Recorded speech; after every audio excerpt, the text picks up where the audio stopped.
Hello, I'm Harley Schlanger. Welcome to our weekly dialogue with Helga who is the founder and chairwoman of the Schiller Institute. It's November 19th, 2021. Helga, I'd just like to start by making sure people are aware that a lot has happened since we last spoke. You had the flop of the COP26 conference, but we had a highly successful Schiller Institute event. And I think it's worth just contrasting those two events in terms of getting into what's happened in the last week.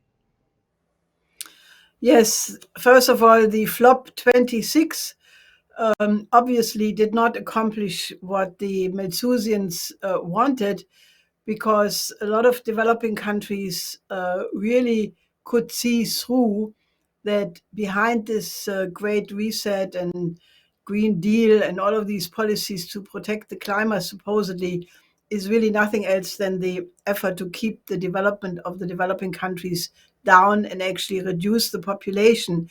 So many important developing countries did not go along. India, Nigeria, Indonesia, and many others, and naturally China and Russia also put up their own perspective, especially China was pushing nuclear energy. And so from the standpoint of the organizers, it was a complete failure. And I would absolutely encourage all our viewers to really take the time to watch our recent Schiller Institute conference, which was very, very important and in total contrast to the mediocre talks you hear from politicians otherwise. We had a strategic discussion which involved top leaders from Russia, China, and other nations. I mean, this is very much important to look at it all by itself. Then we had an extremely interesting panel on the economy, the hyperinflation, the absolute crisis in Afghanistan and Haiti, and what to do about it, most importantly. We had a third panel with a lot of scientists from many countries debunking the fraudulent science of the COP26 and actually calling on the youth of the world to really study the science behind it. And then we had a beautiful cultural panel, which turned out to be not only on the crisis of the education in the West, but we had a principal from the United States who was on an exchange program in China where she toured for 5 weeks schools, and she contrasted the way how the Chinese school system is putting so much effort into the nurturing of every single student, making sure that really no one is left behind. And then we also had some speakers from China. So it was both on the comparison between the education system in the United States and the West, and China on the other side, as well as how China and the United States in particular could collaborate. So my strongest recommendation is take the time and watch these panels. You will gain a lot out of it. And this is posted at the schillerinstitute.com, and it's very easy to access. Now, speaking of China, this is the 8th anniversary of essentially the unveiling of the Belt and Road Initiative. I wonder what your thoughts are about this, since you've been instrumental in bringing this, what this means, the significance of it, to the audiences in the West. Yeah, I was interviewed by CGTN twice today on that subject. And, it is absolutely amazing, because if you look at the difference, how the countries who are participating in the Belt and Road Initiative in these 8 years look at that, as compared to the negative propaganda in the West, it's like two different universes. I mean, you have now 170 countries, I think more than 120 countries, and 50 important international institutions who are cooperating with the Belt and Road Initiative, and they are making big progress. I mean, can you imagine? They are now building a fast train system from China to Laos, and it will go on from there to Thailand and beyond. But very soon, Laos, which so far has been not so developed, they will have a fast train system which will be much, much better than any train system in the United States or in Europe. And that is, the future for all the countries which participate, and naturally the overcoming of poverty and underdevelopment. So I think this was really a very important event. And, obviously the Chinese are putting a lot of emphasis now on what they call the Belt and Road Health Initiative. We call it the World Health System. We have been calling for a modern health system in every country since the outbreak of the pandemic. China is now building vaccination plans in Africa. They are absolutely trying to address this problem everywhere. So I think there is a huge contrast, because if you then look, I just got a copy of the Zimbabwe Herald. That's the major newspaper from Zimbabwe, and they report that there is an institution. Let me find the name. It's called this. No, it's called. Hold it. It's called Information for Development Trust, IDF, and they're spending every year hundreds, millions and millions of dollars to do what? To train journalists.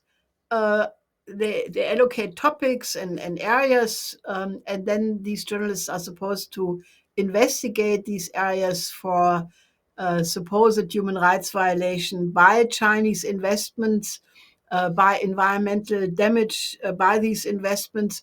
And then these journalists get paid $1,000 for each such piece of so-called investigative journalism.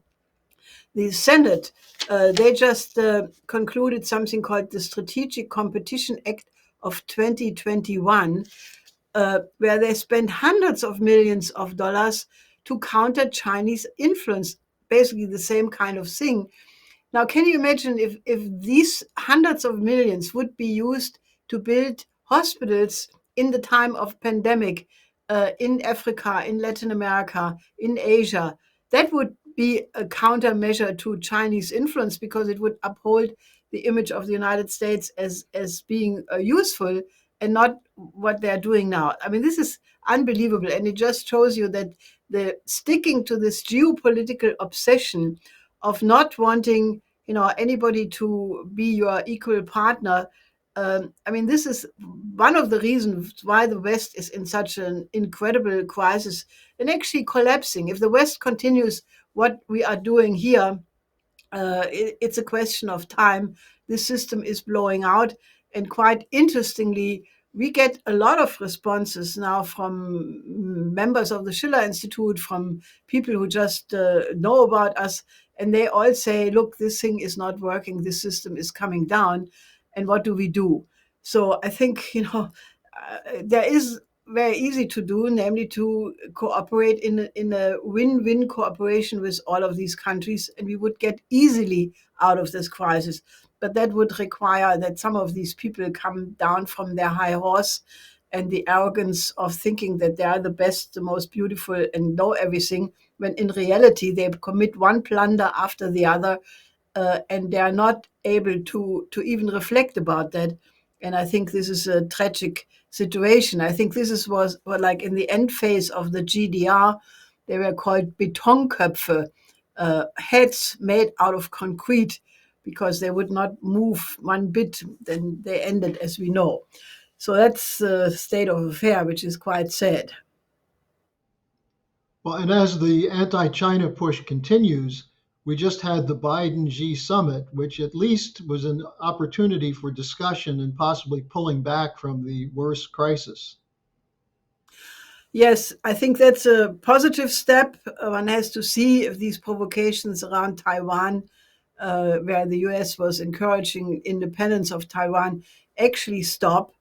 But I think several leaders of the West recognized that we were heading towards an uncontrollable situation. I think the Biden Xi Jinping meeting, which was requested by the US, is one example. Then you had a phone discussion between President Putin and President Macron. You had Chancellor Merkel intervening twice now, talking on the telephone with Lukashenko from Belarus, because obviously that crisis with the migrants was spinning out of control. So I think, there has been a certain recognition, that you cannot drive these conflicts without reaching a point of no return. And one would only hope that real solutions would follow. And we'll come back to the Poland-Belarus situation in a moment, but I think another area where it's absolutely overdue to have a rethinking from the transatlantic is Afghanistan, where today or yesterday the Russians delivered 35 tons of food, medical supplies, and yet the U.S. is continuing to withhold funds. This situation is moving into a much, much worse situation than ever before.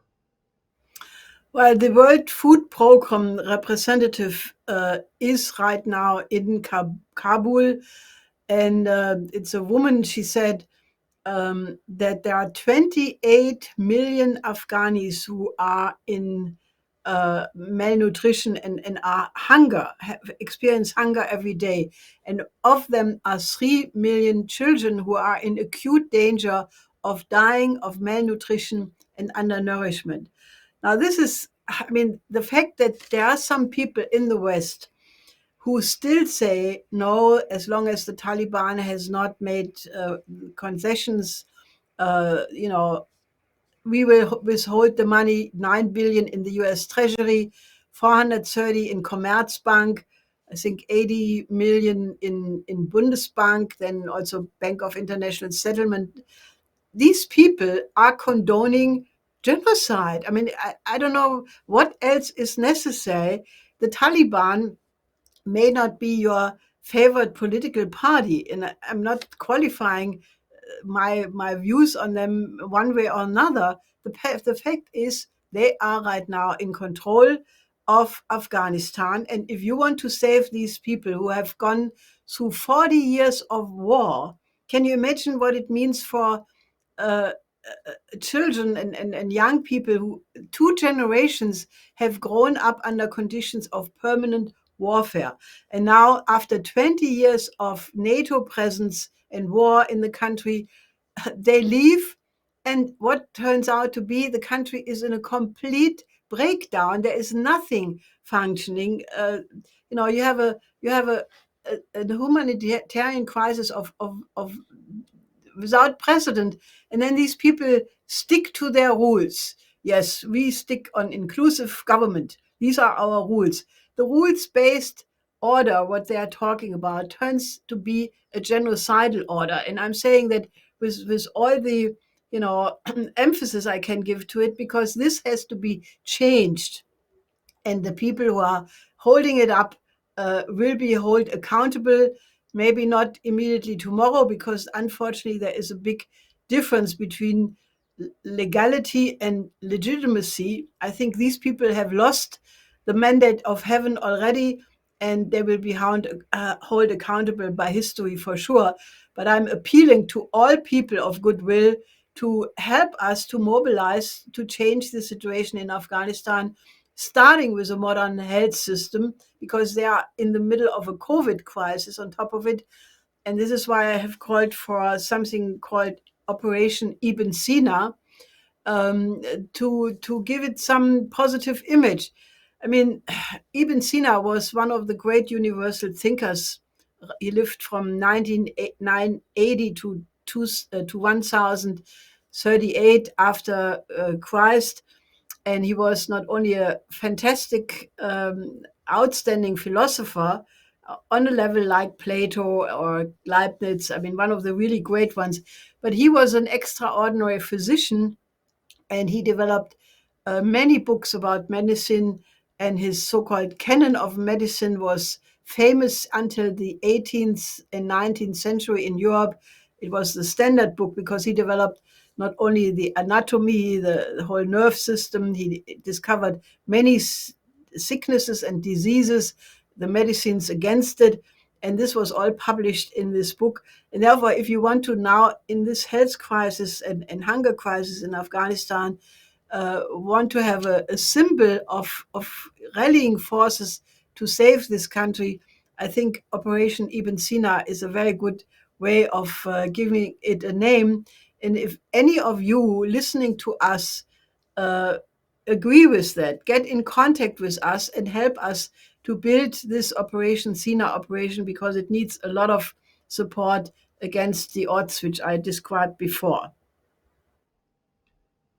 Now, at the same time, we're seeing an escalation of the economic crisis, soaring fuel prices, food prices. It's moving out of control.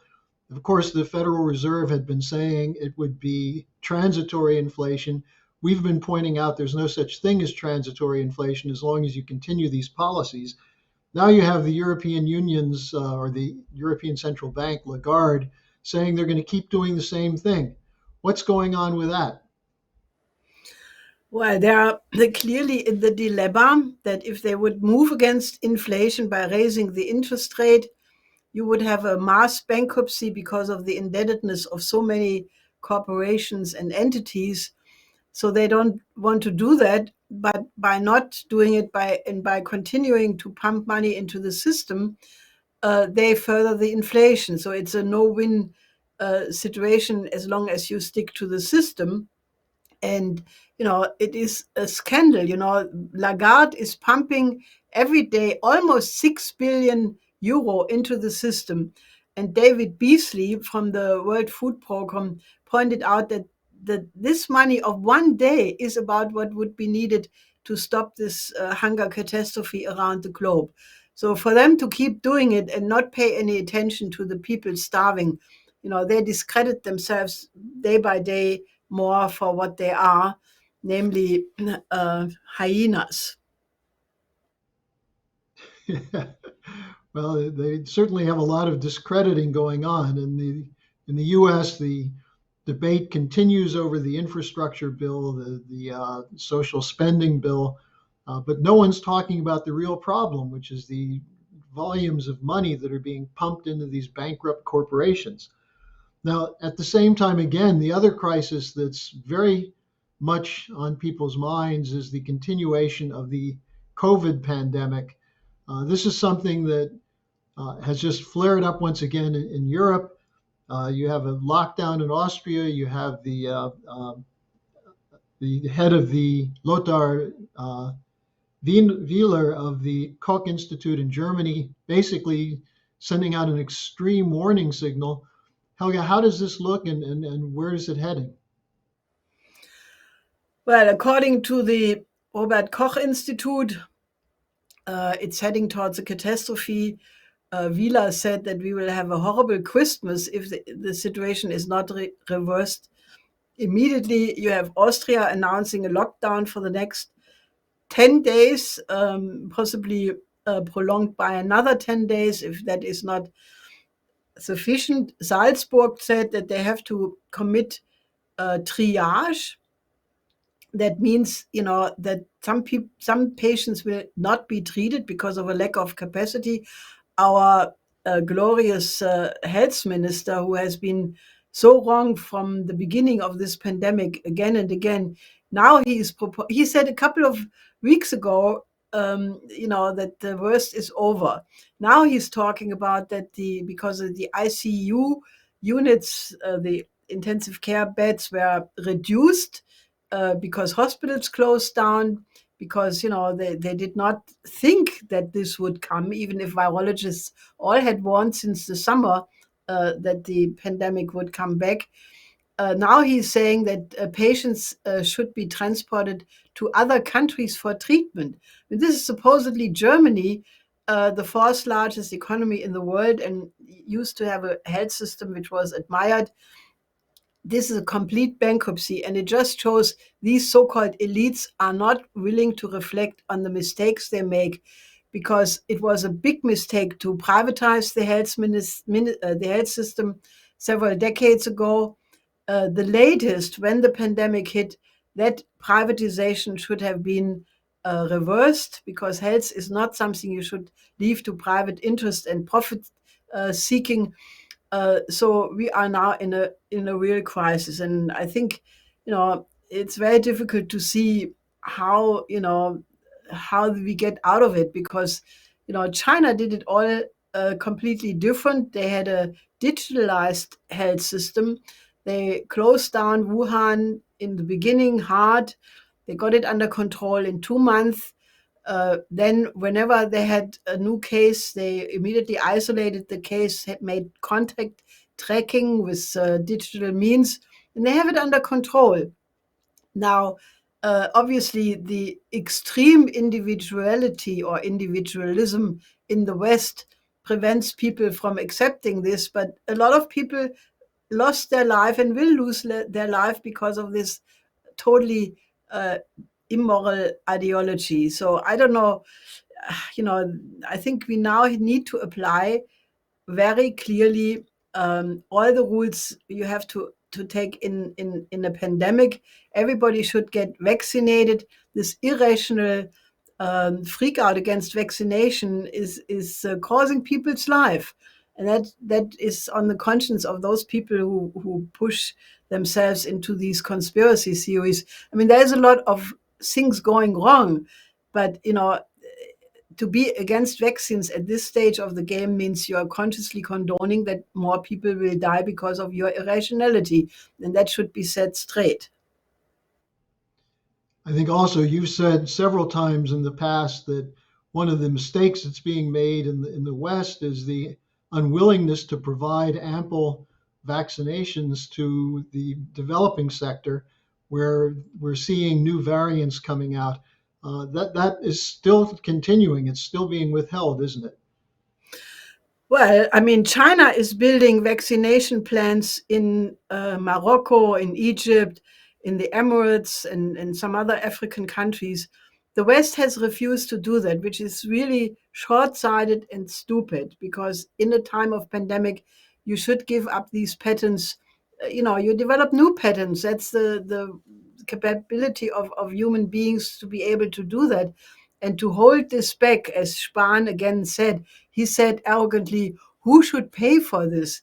Well, you pay a lot more, and we all pay a lot more by not making sure that you have a modern health system in every single country, because these viruses mutate, and the damage is much, much bigger in the end.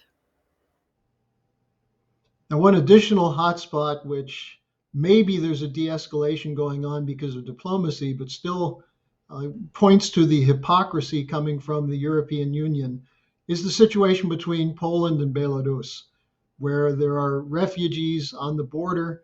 The blame is being placed on Putin and Lukashenko, but there were some calls made, as you said earlier today, between Putin and Macron and Merkel and Lukashenko. Is this moving towards some kind of resolution? Well, it's a little diffusion, because some of these refugees from the Polish border agreed to go back to their home country. Like, I think 400 Iraqis agreed to go back. But I don't think it's resolved, because the EU is now talking about building a fortified wall around the outer borders of the European Union, which is like what the Romans did with the limes. They built a wall around the Roman Empire. I mean, this is just insanity. If you wanted to remedy the refugee crisis, and there are, I think, 70 million people who are refugees, and then you have another many million who are displaced in their own country, and that is all the result of wars based on lies. The Afghanistan war, Iraq, which was based on lies, the murder of Gaddafi, the attempt to topple Assad with the help of terrorist organizations like ISIS and Al Qaeda. And this has completely destroyed entire areas of the world. The entire Southwest Asia has been destroyed. Africa was denied development. And now that China is providing development, there is a big anti-China campaign. It is the immorality of these policies of not allowing every nation on the planet to develop their full potential and have a good life for their citizens by prolonging the colonial policy, by making the endless wars. That is why we have a refugee crisis. And therefore, we have to have a rethinking. Germany, the United States, other European countries should stop this geopolitical confrontation and say, we have a pandemic, we have a mass famine, we have a refugee crisis of biblical dimensions.